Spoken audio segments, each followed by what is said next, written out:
I never thought I'd be the kind of guy writing about heartbreak, but here I am. It all started quietly, like how the little prince talks about noticing tiny details nobody else sees. At first, it was small things. She'd disappear for hours, laugh at messages I didn't know about, or forget to tell me where she was going. I didn't notice it at first. I wanted to trust her. I wanted to believe that everything was perfect. We'd sit on our balcony in the evenings, me sipping coffee, her staring off at the city lights, and I'd ask about her day. She'd smile, but there was something behind it, something faint, almost like a secret star in the sky that only she knew about. My gut didn't lie. I just didn't want to admit it. And then came the first unmistakable sign. A notification on her phone. A message from someone whose name didn't belong anywhere in my world. I froze, staring at the screen, feeling a strange mix of disbelief and fear. It wasn't even anger yet, just this heavy, sinking realization that the person I thought I knew might be someone else entirely. It was the start of a slow, painful unraveling, like the way the little prince learns that love and care are more complicated than they seem. And I had to face it. I remember sitting on the edge of the bed, phone still in hand, staring at the screen like it was some kind of cruel puzzle I couldn't solve. My mind kept repeating, "No, this can't be real." She wouldn't, would she? The first wave wasn't anger. It was shock. Pure, icy disbelief.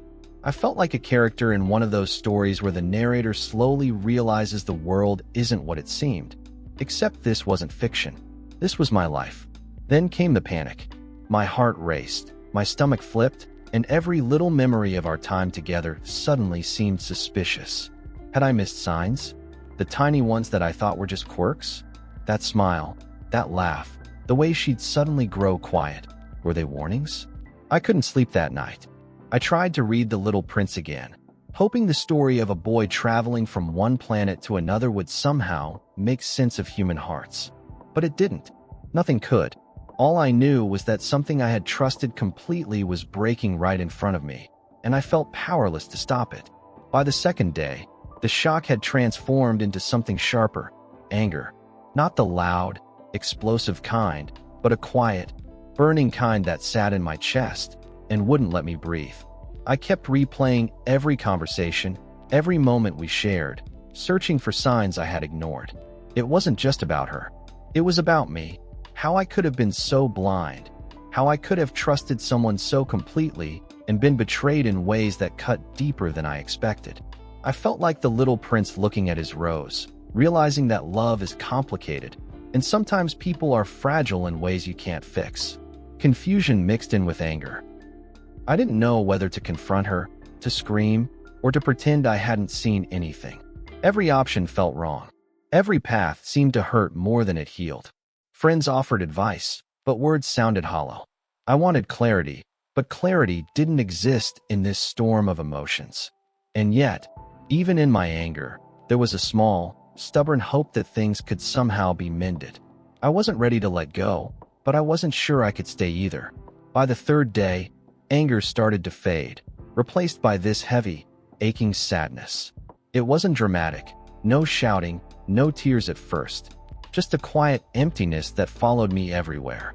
I walked through the city like a ghost, noticing couples laughing, friends sharing secrets, and feeling this hollow ache that everything I thought I had was gone. I kept thinking about the little prince and his rose, the way he cared for it so deeply, even though it was fragile and demanded attention. That's what it felt like with her. I had loved something delicate, and somehow, despite all my care, it slipped through my fingers. Sleep became hard. Food tasted bland. Even music sounded different, like the notes were carrying echoes of what I'd lost. I hated this part of myself, this version of me that felt so small, so exposed, so utterly human. But at the same time, there was a strange clarity in sadness. It forced me to face the truth I had been avoiding. Some things can't be fixed, and some people can't be trusted the way you hope. Eventually, I couldn't stay silent anymore. I had to confront her, even though my chest felt like it was being crushed by every step toward that conversation. I remember standing in the kitchen, hands shaking, trying to sound normal, and failing miserably. "Can we talk?" I asked. Simple words, but they carried the weight of every doubt, every sleepless night, every aching thought I'd had since the first message. She looked at me, and for a moment, I thought maybe it would be okay, that maybe I had imagined everything. But then her eyes flicked away, and the tiny hesitation told me the truth. My heart sank in a way I didn't think was possible. The conversation itself was a blur of words, excuses, and half-truths. I felt anger rising again, then disappointment, then a suffocating sadness. Each explanation seemed to confirm what I feared. Trust, once broken, isn't easily rebuilt. And even though part of me wanted to yell, to beg, to fight for what we had, another part realized something simple and painful. Sometimes, the right thing is to let go. After that conversation, I felt like I was walking through a fog. The apartment, once a place of comfort, felt strange and unfamiliar. Her presence, or rather, the absence of trust in her presence, haunted every corner. I kept replaying her words, her tone, the way she avoided my eyes. Sleep was impossible. I'd lie awake, staring at the ceiling, thinking about all the little things I hadn't noticed, all the moments that now seemed like warnings I'd ignored. Anger came and went, sadness stayed like a shadow, and guilt crept in. I questioned myself constantly. Had I missed something? Could I have done more? I started reading The Little Prince again, and for the first time, the story hit differently. The prince had to leave his rose to explore, to understand the world, to learn lessons he couldn't learn if he stayed. Maybe I needed to do the same, not just for her, but for myself. Even in the despair, a tiny spark of clarity emerged. Healing wouldn't be instant, but I had to start moving forward, one small step at a time. In the days that followed, I tried to keep myself busy, work, errands, even long walks through the city at night. Anything to keep my mind from looping over the betrayal. But every little thing reminded me of her. A shared playlist, a joke only we understood, the corner coffee shop we used to sit at. I started journaling, trying to put words to feelings that felt too heavy to carry silently. Writing helped, but it also hurt. Every sentence reminded me of what I had lost. I realized that coping wasn't about forgetting. It was about accepting that life had changed and that I had to find a new way forward. Friends tried to check in, but I often pushed them away, not out of malice, but because talking didn't make the pain disappear.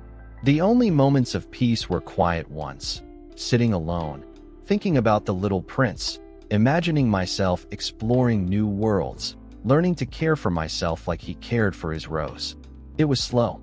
It was painful, but slowly, I started feeling like I could breathe again, even if just a little.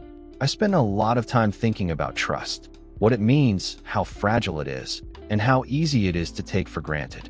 I realized that betrayal doesn't just break your relationship with someone else. It shakes the foundation of your own confidence, your ability to believe in people, and even in yourself. Every memory of her, every laugh we shared, suddenly felt like a puzzle piece that didn't fit anymore. I kept asking myself, did I love her enough? Did I give enough? But the truth is, love alone isn't always enough when honesty is missing. I thought about the little prince again, about how he learned that caring deeply means being vulnerable. And yeah, I had been vulnerable. I had loved fully. And maybe that hurt, but it also taught me something invaluable, that even when people fail us, the act of loving sincerely is never wasted. It was a bitter lesson, but one I knew I had to carry forward if I ever wanted to trust or love again. A few weeks in, something slowly shifted. The sharp edges of anger and the heavy weight of sadness started to dull, replaced by something quieter, acceptance. Not complete acceptance, not yet, but enough to breathe without panic, enough to think about the future without collapsing. I realized that holding on to resentment was like holding on to a thorn. The longer I clutched it, the more it tore at me. So I started letting go, piece by piece. I stopped checking her social media, stopped obsessively analyzing old messages, stopped imagining what could have been. It didn't mean I forgave her, or even that I would, but it meant I was choosing myself. I focused on little things, morning coffee without guilt, walks in the park without remembering her smile, books that didn't feel like reminders of loss. The Little Prince became a quiet companion, A reminder that some journeys are about learning, even if they hurt. And for the first time in weeks, I felt a flicker of hope that maybe I could heal. After accepting that some things couldn't be fixed, I decided it was time to rebuild. Not in some grand, dramatic way, but in small, deliberate steps. I focused on work, on friends, on routines that made me feel steady. I even started taking walks at sunrise, something I hadn't done in years, just to remind myself that the world didn't stop because of heartbreak. I reached out to friends I'd ignored, joined a small book club, and even started learning a little French again, something I'd always loved, like The Little Prince. It felt silly at first, but it gave me purpose and a sense of forward motion. The more I focused on myself, the more I realized that life isn't about holding on to people who hurt us. It's about caring for the part of us that still wants to love, that still wants to explore. I wasn't whole yet, but I was moving in that direction. And for the first time in a long time, I felt like I had a choice in how my story continued. One evening, I was sitting on the balcony, watching the sunset paint the sky orange and pink. No one was around, no distractions, just me and the quiet hum of the city. And suddenly, it hit me. I was smiling, really smiling. Not at her, not at anyone else, just me. It was a small moment, but it felt monumental. I realized I had spent so long defining myself through someone else's actions that I forgot I could exist on my own terms. I didn't need her validation, her love, or even her presence to feel complete. That was my breakthrough. The Little Prince's lesson came back to me. Caring is beautiful, but it doesn't mean losing yourself. I had cared deeply, I had loved fully, and yes, it had hurt. But it also taught me that my heart could survive, even thrive, if I nurtured it properly. For the first time, I felt a quiet pride, not in what I had lost, but in what I had learned and who I was becoming. As the months went by, I cautiously started opening up again, not just to myself, but to the world. I reconnected with old friends and even met a few new people. Nothing romantic yet, just conversations, laughs, and shared moments that didn't feel heavy with past mistakes. It was strange at first. Every time someone got close, I felt a flicker of fear, the old distrust creeping back. But I reminded myself of what I'd learned. Not everyone will hurt you, and not every connection carries betrayal. Some people are genuinely kind, genuinely curious, genuinely human. I took my time, letting relationships develop naturally. Even a simple coffee with a friend became a lesson in patience and trust.